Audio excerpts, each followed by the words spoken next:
Miguna Miguna just talking to us really about what's happening there, saying that even with the immigration officials leaving, of course, leaving for the JKIA, he's not sure as his lawyers whether they will be allowed to indeed oversee that process as Miguna Miguna again reapplies, for a passport. So we'll be focusing and keeping an eye on what is developing at the Jomo Kenyatta International Airport, and we'll be bringing that to you here on News Center. Let me introduce my guest here in studio. Of course, I have Alex Gatundu, who is a lawyer and a political analyst. Thank you very much for joining us, Alex. Thanks. We also have Jarvis Bigambo, who's a governance expert. Thank you for your time. Thank you so much. All right. Now, there's a lot to talk about, but first things first. Do you think that this whole situation, this whole fiasco, is coming from the point that Miguna Miguna said that, it sees a betrayal, that Raila Odinga, shook President Uhuru Kenyatta's hand, and of course, he lost sight of everything, that NASA was agitating for and NRM was agitating for. I'll start with you, Alex. For me, it doesn't really matter what the excuse or explanation can come from the government, the state, the immigration, Odinga, NRM. That doesn't matter. The fact of the matter is the thief and the altercation that we were treated to last night is unfortunate and it's totally uncalled for. And this day and era, we don't expect such violation of human rights. You don't treat your own citizen. You don't treat a foreigner. You don't treat a visitor. You don't treat even a tourist like that. Remember, Mr. Miguna Miguna is a Kenyan citizen by birth. So it does not matter whether he may have relinquished his Kenyan citizenship in 1998 by virtue of applying for and becoming a citizen of Canada. It doesn't matter. That did not remove the aspect of the fact that he is a Kenyan citizen by birth. Secondly, we did promulgate a constitution the new constitution in 2010, and it brought on board a new right, dual citizenship. By virtue of this constitution that we are currently having, he has a right to be recognized as a citizen by birth, irrespective of the fact that he is a citizen of another country. All he needs to do is to fill a form. And by the way, once he fills that form, the state is under an obligation to accept his request. So the state does not have any leeway to deny his application for dual citizenship if at all he is a citizen of Canada. So for me, it doesn't matter whether the handshake is the reason why this all is happening or his objection of the handshake. It's that's an excuse and it is unacceptable. There's violation of human rights. And remember also, Miguna is also an officer of the court. He's an officer of the court. Yes. Yeah, so you should also respect that aspect. Yes. Okay, all right. Jarvis, your thoughts on this one. What do you think about the whole fiasco since 2:30 p.m. yesterday? Well, first, Betty, when Baron de Montesquieu pontificated the separation of powers of arms of government, there was wisdom in that pontification during Montesquieu's time, as there is that wisdom in our times. And when the courts proclaimed themselves on the significance of Miguna being granted safe entry into this country, that position of that arm of government, that is the judiciary, must be respected and executed pronto by the executive. The executive as well was directed just as much as the court directed Kenya National Commission on Human Rights, which is an independent commission, constitutional commission, and its place is secured in the Constitution. When we see such a fiasco playing before the entire world, then one wonders, what is the place of the law and the respect of the declaration of the courts? And third, the place of the constitutional provision on dual citizenship. That duality itself is now under attack and comes into question. That is our constitution worth the paper it was written on? Now, the other thing is this.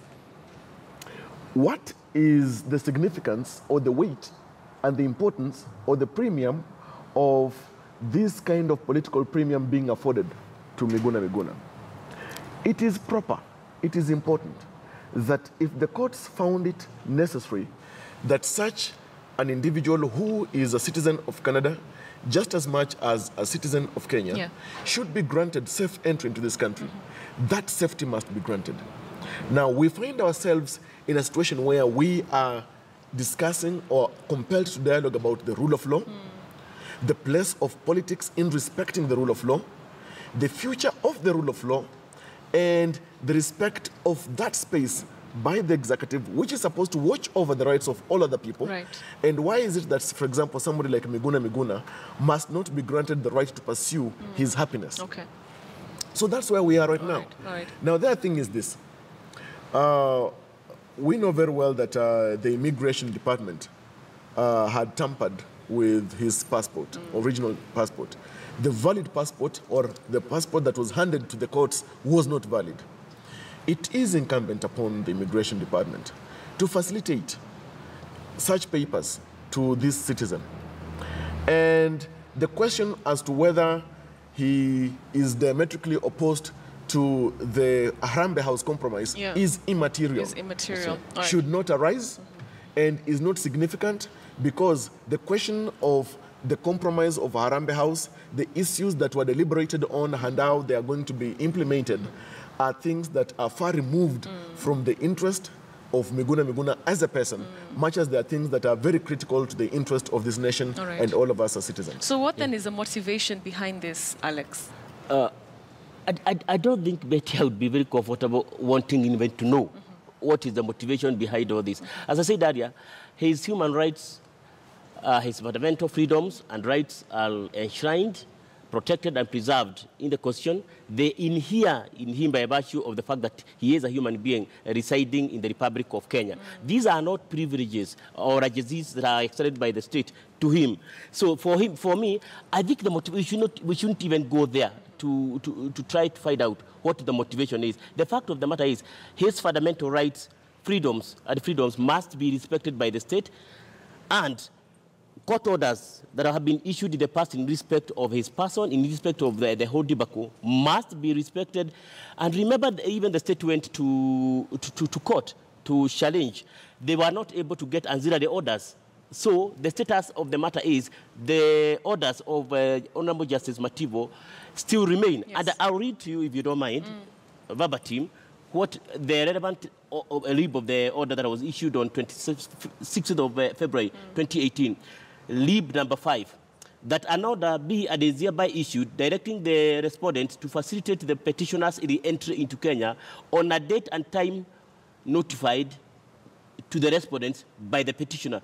So clearly, once you read that, even without reading the other aspects of the order, it means that it was the responsibility of the state, the Department of Immigration, to make sure, to facilitate Mr. Miguna's re-entry into the Republic of Kenya, such that even if his documentations had problems, or he had no documents at all, it was the responsibility of the Republic of Kenya to go to Canada and negotiate whatever it is that they would have negotiated with the state of Canada to ensure that he is brought back to Kenya. And that's not a big deal.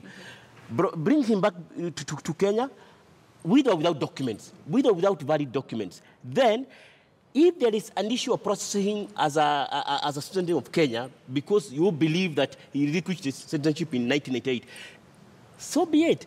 Just hold him in a very nice office, give him all the comfort and time that he requires. If he requires an advocate to be present, then the advocate will be present. Then bring to him the forms. Let the advocates go through the forms. Interrogate the forms. Are these the relevant forms that he should fill? Right. And you know what, Betty? All these fracas that we saw, all these specters that were treated to last night, totally unnecessary. It could have been avoided because Miguna comes, he doesn't have documents, or if he had Canadian passport, which I suspect it was within his possession, but he decided not to present to him. Well and good. The order is there. It should participate that particular status of his documentation. Right. The order of Justice Matibo was a sufficient re-entry document. It was a sufficient re-entry permit. All you need to do is hold him in a nice office, treat him nicely like a Kenyan citizen, or like you're supposed to treat another human being. And then if you need to process his entry into the country formally, and regularly, because under international standards, don't forget, you cannot just allow people to enter into your borders from foreign country just like that. The moment you do that, you also compromise your own status in terms of how safe are you. All right. Yes. In this country. Right. Yes. Jarvis, how much does it concern you then, that there's outright contempt of, court orders, that all these things, I mean, you could see the number of police officers just handling, one man, and many Kenyans were asking, is it really necessary? As a person who also who belongs to the legal fraternity, it is very clear, very fundamental that the orders of the courts have, in a very great extent, been violated. When any man's rights and freedoms are violated, then it demonstrates that the rights and freedoms of every other man are also at threat. It is proper, it is necessary that this government of Kenya today and the administration of President Uhuru Kenyatta should come alive to the fact that the rule of law is sacrosanct. Now, we know very well that for any person to board any flight and gain entry into any other country, that person must have valid and requisite travel documents. Now, Miguna Miguna also should try and eschew all the drama that he's trying to birth.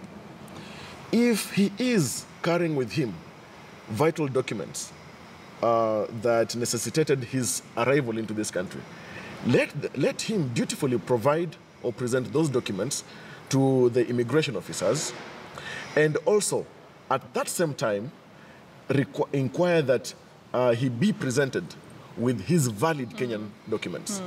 So for him... But do you think that's a chance he's ready to take? I mean, considering everything that has been happening, he was saying that he's holding on to, to the documents that he has, because he doesn't know if he gives them, whether he'll ever... But let's face it, from a very clear legal perspective, if he hands over his Canadian passport and then the officers choose to take those documents in a manner that is contrary to the law, then that is a clear violation and the courts will have to pronounce themselves on that matter. But the courts will pronounce themselves, but nothing will happen. Secondly, remember that even prior to his deportation last time, about a month ago, when he had been incarcerated, the Canadian embassy issued a statement about the improper manner in which its citizen was being handled. The Canadian embassy or Canadian government will speak to that matter. And actually, it will be an outright violation of the law. So what is proper here, what is required, is for the immigration department to conduct itself in a manner prescribed in law. Let Miguna Miguna present his documents. Actually, he should not be headstrong about it. Miguna Miguna must also refrain from being a consistent gadfly. Let him present his documents, let them be verified. At that point, and remember too that because this matter is under legal inquiry, he has a right to legal representation. It is a right that cannot be waived because he's a Kenyan citizen, and that right is provided for in our constitution. All right. Javas, you're talking about an ideal situation, but this one here does not seem like anything close to a proper situation where you have all this, gaps and measures. Right now, it's like a different ball game. Alex, don't you think? I would like to differ a bit with Javas. He is assuming that when the immigration department gets the passport, they are going to handle it properly. Personally, if I were in Miguna's hands, I would not dare extend any benefit of doubt to the officers of the immigration for one simple reason. The last time that they took his passport, what did they do with it? They punched it. That act of punching that document is one that invalidates it. Once you invalidate a passport, it is of no use. You can't use it as a travel document anywhere in the world. So his fear or his fears were well grounded. They were well founded. That what if I give these officers my passport and then they punch it? They don't even take it to your house. They punch it right there at the airport. You know what that means? He cannot travel. He can't travel. And secondly, remember, if he cannot travel to Canada, it means that he becomes a stateless person, as it were. And that is not even allowed under the UN Convention. Yes, every human being in this world must belong to a particular state that is capable of being identified. Yes. So if he can't travel to Canada, it means that he's stateless in the Republic of Kenya. So for me, I don't think I can blame him a lot. Maybe where I can blame him is where he was being advised by his advocate to sit calm, be calm, and also see whether they can try to see how they can regularize the situation. For me, you can regularize Miguna's status as a citizen of Kenya without needing his Canadian passport, because that does not arise. Remember, what matters is this: is he in the Republic of Kenya? Yes. What does the order say? The order gives him a re-entry right. It's a permit, by the way. That order of Justice Matibo, Lib 5, is a re-entry permit, unquestionable, without even having any conditions whatsoever. So if he has presented himself at the airport, well and good. Process him his citizenship. And for your information, the moment he is in the Republic of Kenya, and that is when he lands, when he disembarks from the aircraft onto the ground of Kenya, it means that you have to hold him. He has to be in Kenya until the finalization of that case in court. So there has been a violation of that particular court order, because it says he is supposed to be in the Republic of Kenya once he re-enters until the case is finalized. So that there's a violation of that particular court order. So for me, I would not blame Miguna's reaction. Maybe he should stop being cut and careless, because it never serves his purposes. But he should also, we should also not blame him so much, because at the end of the day, when you are fighting for your rights, I mean, you can even cross the borders of even decency. And you should not be blamed. By the way, if you are a victim of human rights violation, before we blame you for how you have behaved, we should blame the person who has violated your rights. All right, Jarvis, you want to disagree with that? First, of course, we know very well that Miguna is trying to drink deep from the well of pity and sympathy of the Kenyans.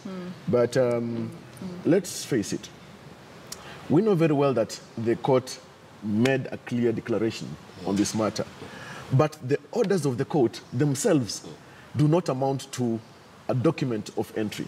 The court declared that let relevant bodies, Kenya National Commission on Human Rights, Immigration Department, facilitate, which means that that court declaration itself is not an entry document, but it mandates, it authorizes, in fact, it directs that let the relevant bodies provide the requisite documents for him. As a Kenyan citizen, the court was not making such declaration of Miguna's matter as a Canadian citizen, but as a Kenyan citizen by birth.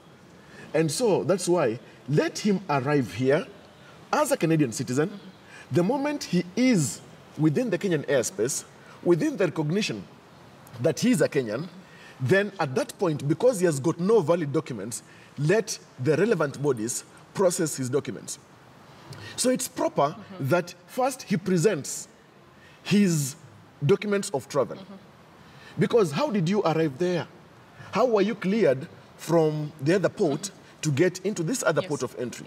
So let him provide his documents, and then at that point, of course, and that's why his lawyers were even at the airport, then from that moment, armed even with the court order itself, which the Immigration Department has got a copy, the relevant other bodies have got copies, including the police, then let them facilitate his documents for him to be within the country as a citizen.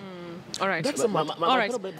Alex will hold that thought, because we have to take a break. We're taking a break, but we're coming back to continue with our conversation. Keep it going also online. We're asking you to comment on this Miguna Miguna saga. Like I mentioned earlier, we understand from the Twitter of the Immigration Department, they're saying that they're sending over officials to hand him, Miguna Miguna, the documents that he can fill and then reapply back.